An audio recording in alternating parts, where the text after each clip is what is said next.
It's time to take a look at what's happening around Wyoming for Thursday, October 10th. I'm Wendy Corr, bringing you headlines from the Cowboy State Daily newsroom, brought to you by the Cowboy State Daily Morning Show with Jake. From 6 a.m. to 10 a.m. Monday through Friday, Cowboy State Daily's Jake Nichols brings to life the latest news, weather, sports, and in-depth conversations that matter to you. When the Elk Fire was bearing down on all three sides of the Horseshoe subdivision west of Dayton, evacuating the area was the last thing on resident Warren Trichler's mind. He wasn't going to leave the home he and his wife spent 30 years of their lives building, so when fire roared down the hill overnight Friday into early Saturday morning, Cowboy State Daily's Renee Jean reports that Trichler was there with a garden hose in hand. He prepared for this ahead of time. He filled up stock tanks. He had his garden hose all hooked up as long as he had power for his well. He was in business. And then he had a backup weed sprayer on a buggy, which held about 65 gallons. These guys are pretty determined and they are pretty brave. He was telling me about a guy who drove his truck right through a wall of flame 8 to 10 feet tall because he could see that the wind was pushing it into an area where it was going to go straight for Dayton. Trichler and other hillbilly hotshots, as locals have dubbed them, have worked side by side with volunteer firefighters battling the blaze that has consumed nearly 76,000 acres so far. As the fire continues to grow, Cowboy State Daily's Greg Johnson reports that the burn area is moving toward Big Goose Canyon and the city of Sheridan's water treatment facility that's stationed there. The Elk Fire is most active pushing south and east, kind of following along the face of the Bighorns, and really made a run overnight at the water treatment plant for the city of Sheridan. That's a top priority for them to protect. They did, and it is safe for now. It's all hands on deck. They're approaching 900 people on this fire now. Meanwhile, an especially ornery pack trail fire continues to cause problems in the Bridger-Teton National Forest. Since it started September 15th, the pack trail fire has merged with the Fish Creek fire into a single 66,000-acre wildfire complex, burning timber, brush, and undergrowth in some rugged, inaccessible terrain. Well, if it holds up, people will be able to concealed carry firearms in some areas of the Wyoming capital under a draft rule passed Wednesday by the State Building Commission.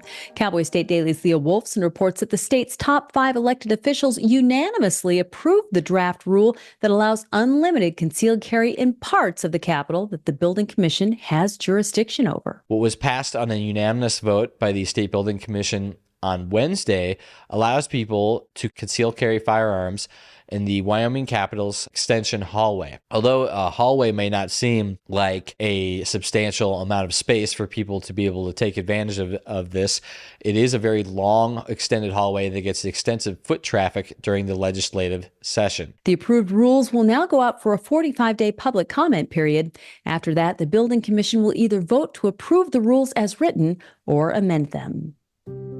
The Casper Police Department officer who shot a Wyoming man to death after a tense standoff involving a rifle will not be criminally charged. That's what the region's top prosecutor determined this week. The Turner County District Attorney Dan Itzen released his decision letter to Cowboy State Daily's Claire McFarland on Wednesday regarding the June 6th officer-involved shooting in which 26-year-old Trey Stewart Spurlock was killed. The body camera footage reflects this, but Spurlock was adamant that he was not going to jail. And there were these veiled allusions to, that's why I have the gun, I'm not going to jail, I refuse. And so he told police, take that as you will. And it was under that determination that all of the other tensions unfolded. Itzen pointed out that police were at the apartment due to Spurlock's own criminal activity and were there at the invitation of the leaseholder and for a civil standby, and officers did try to de-escalate the situation. Steamboat Geyser in Yellowstone National Park erupted for the 5th time this year, sending superheated water hundreds of feet into the air and getting an early start to the week at 8:05 a.m. Monday. The largest geyser in Yellowstone, Steamboat doesn't have a regular eruption schedule. However, Cowboy State Daily's Andrew Rossi reports that it does have an observable cycle that indicates when an eruption is imminent, whether that's a day, a week, or a month out. A lot of the other geysers in the park, they just erupt without much warning, but Steamboat lets you know when it's going to erupt or when it's close. The problem with that is it'll show you that it's close to an eruption, but close might be the next hour or the next day or several months or even potentially years from that point. The cycle between Steamboat's eruptions has been getting longer as Yellowstone's tallest geyser ends one of its most active periods in recorded history.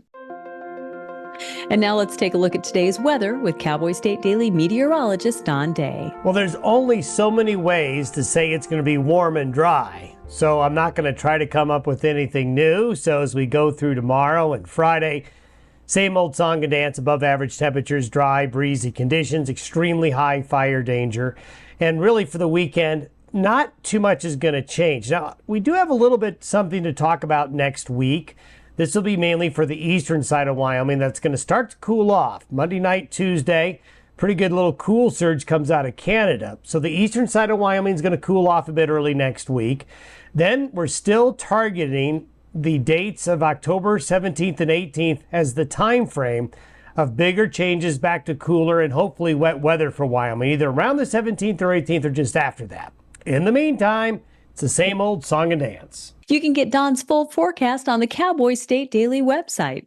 I'll be back in just 20 seconds with more news. When we say community is the heart of Hilltop, we're talking about a team of bankers committed to improving the place we call home. A team that shows up every day to help businesses thrive and gives back to our neighbors through time, attention, and service. We're inspired by the way our bankers give back because that's one of the many qualities that makes us truly a community bank. Hilltop Bank, member FDIC, equal housing lender.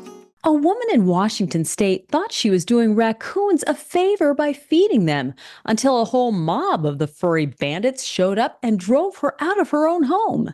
Cowboy State Daily's Mark Hines reports that the situation is a cautionary tale for anyone who considers feeding wild animals. I guess there were more than 100 at a time showing up at her place. They were starting to get aggressive. And so she actually jumped in her car and fled her home on October 3rd because it was getting so bad, and then called the sheriff's office there for help. I talked to a person here east of Cheyenne who happens to rescue animals, including raccoons. And her goal is to rehabilitate them and get them back out into the wild. And yes, she reiterated that message. It's just not a good idea to feed raccoons. They might seem cute at first, but it's almost inevitable that they're going to get pushy and aggressive, and they like to bring their friends. Experts point out that once raccoons and other animals are conditioned to getting food from humans, it's extremely difficult to break that habit and rehabilitate them to return to the wild. A back-and-forth debate with Natrona County and private landowners on the backside of Casper Mountain over ownership of a well-used road has finally been settled. Cowboy State Daily's Dale Killingbeck reports that after decades of maintaining County Road 505 while not actually owning it, the county commissioners have finally jumped through the legal hoops to claim the road. They voted after taking evidence that the road belonged to the county for the past at least 10 years, but they had evidence that goes back to basically 1920. They voted 4-0 to establish County Road 505 as an official county road. The hearing and establishment of the road was uncontested by a Natrona County ranch and its owners, who initially challenged county ownership of the road earlier this year and even blocked it at one point. In a deeply red Wyoming, there aren't many swing districts or areas where Democrats have a legitimate chance of gaining seats in the Wyoming legislature. House District 33 in Fremont County is one of the few exceptions. The district includes the Wind River Reservation, which historically tends to lean toward Democratic candidates.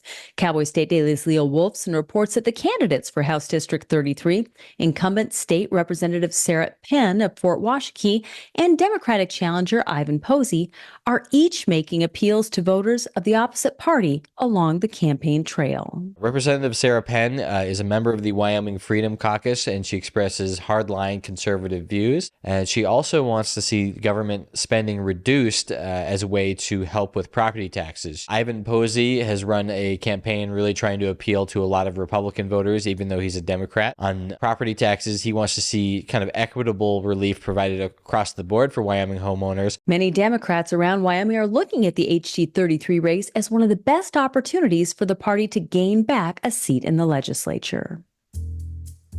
And Alaska's annual Fat Bear Week competition is one of the world's biggest wildlife watching events. And this week, Bear 128, a female mama bear nicknamed Grazer, won for the second year in a row. But as entertaining as the Alaska bear watching event is, outdoors reporter Mark Hines says it's not something we could recreate in Wyoming. The circumstances of grizzlies here are completely different. These aren't coastal or big riverside grizzlies that have like this gigantic runs of salmon coming up where they can just sit there and gorge themselves for hours on end. Our bears really have to work for their food. They've got to find big game carcasses or gut piles left behind by hunters, or dig up roots, or get whatever they can. And so that's why we don't have a Fat Bear Week, because we really don't have any fat bears. It's not unusual for adult Alaska brown bears to weigh 1,000 pounds. Some are rumored to be in the neighborhood of 1,500 pounds. But around Wyoming, a 700-pound grizzly is considered huge. And that's today's news. Get your free digital subscription to Wyoming's only statewide newspaper by hitting the daily newsletter button on cowboystatedaily.com. And you can watch this newscast every day by clicking subscribe on our YouTube channel. And don't forget to drop in on the Cowboy State Daily Morning Show with Jake Nichols, Monday through Friday from 6 to 10 a.m. Thanks for tuning in. I'm Wendy Corr for Cowboy State Daily.